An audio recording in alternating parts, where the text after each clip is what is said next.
بسم اللہ الرحمن الرحیم، السلام علیکم، گڈ مارننگ، صبح بخیر۔ صبح کے رنگ ایم نیوز کے سنگ میں ہوں نازش خٹک اور میرا ساتھ دے رہے ہیں نجم ثاقب۔ امید کرتا ہوں آپ سب خیریت سے ہوں گے، جہاں پر بھی ہوں گے خوش باش ہوں گے، اپنی فیملی کے ساتھ، دوستوں کے ساتھ۔ آپ کی صبح بہت اچھی گزر رہی ہوگی اور آفس جانے کی تیاری ہو چکی ہوگی، آفس پہنچ چکے ہوں گے۔ اسکول بھی آج سے کھل رہے ہیں بہت سارے بچوں کے، تو اسکول بھی جانے کی ان کی تیاری ہوگی آئی مین آفٹر پیپرس والے اسکول جو ہے نا، میرے بھانجے کا اسکول کھل رہا تھا اور میٹرک کے بھی ایگزامز بھی ہو رہے ہیں، so good luck for that, تیاری بہت اچھے سے کیجیے گا۔ یا ایگزیکٹلی، تو جن لوگوں کے پیپر چل رہے ہیں ان کو کہیں گے بیسٹ آف لک، اور جن لوگوں کے دن کا آغاز ہوا ہے ان کے لیے بھی بہت ساری جو ہے نا وہ شبھ کامنائیں ہیں، اور اس کے ساتھ ساتھ یہ کہ آج سے ایک نئے مہینے کا بھی آغاز ہو رہا ہے، first of April. April fool والا بھی ویسے سین آج ہوتا ہے۔ میں آج صبح سے ویسے کوئی ایک ڈفرینٹ سی انرجی، ایک دن ہوتا ہے نا ایسے کہ کبھی کبھار ہفتے میں ایک آدھ دن ایسے آتا ہے، جیسے پرسوں مجھے منڈے کو لگ رہا تھا کہ جیسے آج فرائیڈے کا دن ہے، سو وہ والی وائبز آ رہی تھی، آپ کو انرجی فیل ہوتی ہے ہاں۔ تو آج I don't know energised, positive attitude کے ساتھ ایک ڈفرینٹ انرجی ہے، سو آئی ہوپ کہ ویسے آپ سب میں بھی ایسی انرجی ہوتی ہے۔ تو جب کوئی اس دن نا کچھ نیگیٹو بھی ہو رہا ہوتا ہے، حالانکہ کل کا دن میرا تھوڑا ایسے تھا کہ مطلب اس میں کچھ میں کہتی ہوں سارا کیوٹک ہی رہا، جی بالکل، صبح سے لے کر شام تک، بٹ پھر بھی I tried to stay positive, so I think یہ جو آج کی انرجی ہے، so it is because of the positivity. Well ایک اچھی چیز ہے، اور یہ کہ اپریل فول ہم لوگوں نے منانا چھوڑ دیا ہے۔ بچپن سے ہم لوگ کہتے ہوتے تھے کہ اپریل فول جو ہے وہ اس طریقے سے ہوتا ہے، یہ کدھر اور کی رسم ہے، اس کو نہیں منانا چاہیے، یہ ہے وہ ہے، ایسا ہے ویسا ہے۔ تو اسی طریقے سے میں نے دیکھا کہ پاکستان میں اتنا رجحان نہیں ہے ویسے اپریل فول کا، پہلے سے بھی آئی تھنک اتنا زیادہ نہیں تھا، بس یہ کہ یونیورسٹی اور کالج لیول پہ کچھ عدد بچے جو ہیں وہ اس کا تھوڑا بہت نہیں کرنا چاہیے، لیکن ٹرو دیٹ کہ نہیں کرنا چاہیے، ایسے ویسے پرینک کر لینا چاہیے آپ نارمل ڈیز میں، کچھ بھی ایسے واقعات بھی ہم نے سنے ہیں اپریل فول والے دن کے انسان کی عقل دنگ رہ جاتی ہے۔ ایک اپنی پہلی بیگم کو یہ خبر پہنچانا کہ میں نے جو ہے دوسری شادی کر لی ہے، اس کے بعد وہ زندہ بچے تھے، تو وہی نا، تو وہی تو شی فیل ڈاؤن، اور پھر اس کے بعد ہاسپٹل کے چکر، اور بے ہوش ہو گئی، اور جب ہوش میں آئی تب بھی رو رہی تھی، تو ایسی بہت ساری کہانیاں ہوتی ہیں۔ ان کو چوٹ ووٹ نہیں لگی، نہیں تو ہاں دگنی وہ ہو جاتی، مصیبت پڑ جاتی۔ سو ایک تو دوسری شادی کر لی، اوپر سے پہلی بیگم بیمار بھی ہو جائے، سو آئی تھنک تو اس طرح کے ویسے مذاق جو ہے وہ اجتناب کیا کریں، خطرناک بھی ہو سکتے ہیں، سو پلیز اجتناب کیا کریں۔ ڈیفینیٹلی جی۔ پروگرام کا باقاعدہ آغاز کرتے ہیں سب سے پہلے صبح کی خبر سے، اور صبح کی خبر میں ہمارے پاس خبر بہت اچھی ہے، اور وہ یہ ہے کہ پنجاب بھر میں جو ہے وہ شدید بارشوں کا آج سے جو ہے نا وہ امکان ہے، اور آج سے پہاڑی علاقوں میں لینڈ سلائڈنگ کا بھی خدشہ ہے، یہ اچھی خبر نہیں ہے۔ سو لاہور سمیت پنجاب کے بیشتر اضلاع میں آج سے شدید بارشوں کی جو ہے وہ پیشگوئی کی گئی ہے۔ انفیکٹ آپ اگر اپنا فون چیک کریں اور اس میں بھی آپ کو ویدر فورکاسٹ یہی بتائے گا کہ اسلام آباد کے رہائشی اور راولپنڈی کے رہائشی اگلے 6 دن جو ہے وہ بارش کو انجوائے کر سکیں گے۔ ترجمان PDMA کے مطابق بارشوں کا یہ سلسلہ 4 اپریل تک جاری رہے گا، اور راولپنڈی، مری، گلیات، اٹک، جہلم، چکوال، تلگنگ، گجرانوالا میں بارش کا امکان ہے۔ حافظ آباد، وزیر آباد، سرگودا، میاں والی، شیخوپورہ، گجرات، خوشاب اور منڈی بہاؤالدین میں بارشوں کی پیشگوئی کی گئی ہے۔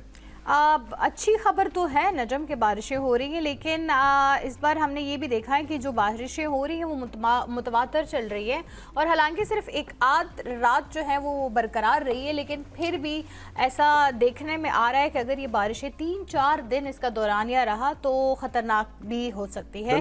سو بی سیف، اسٹے سیف، اپنے ساتھ ساتھ جو ہے ٹریول کرتے ہوئے بھی اپنا خیال رکھنا ہے، ٹریول ایڈوائزریز کو لازمی چیک کر لیا کریں، ضرور ساتھ رکھنی ہے، چھتری تو لازمی رکھا کریں، اور میرے خیال ہے چھتری ایک ایسی چیز ہے جو گاڑی میں رکھنی بھی چاہیے۔ اس کی وجہ یہ ہے کہ اب تو گرمیاں آ گئی ہیں، اگر بارش نہیں بھی ہوتی تو اتنی ایکسیسو جو ہے وہ ہیٹ ہوتی ہے، اس کی وجہ سے اگر آج کل کی دھوپ ہے بھی بہت تیز، مطلب بارش بھی اگر ہو رہی ہے اور اس کے بعد 2-3 گھنٹے بعد کھل کے دھوپ نکل رہی ہے تو وہ ایسی کھل کے نکلے گی جی کہ بالکل ایسے لگتا ہے کہ انسان۔ اور آپ یہ دیکھیں نا کہ جس دن بارش ہو رہی ہے نا، موسم میں اتنی جو ہے وہ چینجنگ آ رہی ہے ایک دن میں، جس دن بارش ہو رہی ہے اس دن شام کے وقت موسم اتنا ٹھنڈا ہوتا ہے کہ you have to wear something, بالکل، اور اگلے دن اتنی سخت جب گرمی دن بھر پڑتی ہے تو شام کو پنکھا لگائے بغیر جو ہے وہ آپ نہیں رہ سکتے، نہیں ہوتی ہے، بالکل ایسے ہی۔ اور میں روز ہی پنکھا لگاتی ہوں، چاہے جیسا مطلب ہمارے آفیسز میں ہر جگہ پہ ایسیز تو چل رہے ہیں، ہر کسی کے آفس میں اس وقت جو ہے وہ چل رہے ہیں، گاڑی میں ٹریول کرتے ہوئے بارش کے دن بھی آپ جو ہے وہ اے لگانا ضروری ہو گیا۔ موسم تبدیل ہو چکا ہے، وہ جس طریقے سے ہم نے اس دن بھی بات کر رہے تھے، ہمارے ساتھ جو